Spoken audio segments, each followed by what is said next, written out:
You know, 1962 was a really big year for this area. Number one, the last of what was the original, if you will, hydroelectric power stations at Chillicothe, the Chillicothe site, at what is now the northern part of Niagara Falls State Park, was finally shut down, and the new Rara Moses Power Station, or the Niagara Power Project, was opened. At the same time, this bridge here was removed. In 1962, the last vehicles went across. And at one point on that day, I think it was October, you can correct me, they cut the cables over here. And what was described as a cannon shot ran across the gorge area, and the bridge came down onto the waters themselves.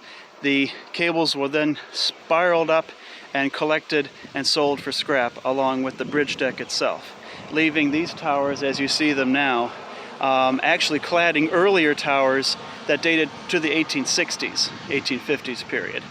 So there are actually two sets of towers here. And like a matryoshka or nesting doll, you see the newer towers cladded over the older ones.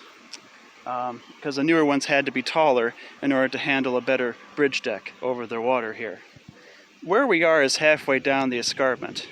And we are next to Art Park and the Performing Arts Center over there, and what I'm on right now here is one of the anchor blocks within which still contain the cables and all the different infrastructure needed to hold the bridge deck up down there from up here.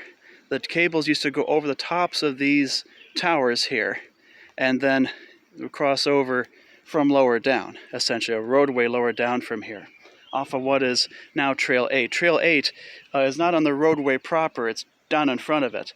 But if the roadway itself, the old roadway, was improved again, that would make for an even better Trail 8. Over here we have the other anchor block that held the cables that held the bridge. Much of what these were made of is still underground and under my feet today, and abandoned, of course, since that time.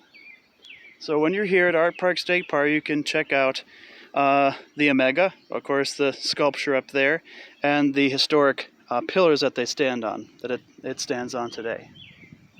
It's quite a funny structure and definitely a product of the late 60s, early 70s psychedelic nature of Art Park State Park, where resident artists would put very interesting structures all over the place, and they had fantastic programs here for the community and so forth, very much like they have now, but it was just a different time. And the sculpture really proves that.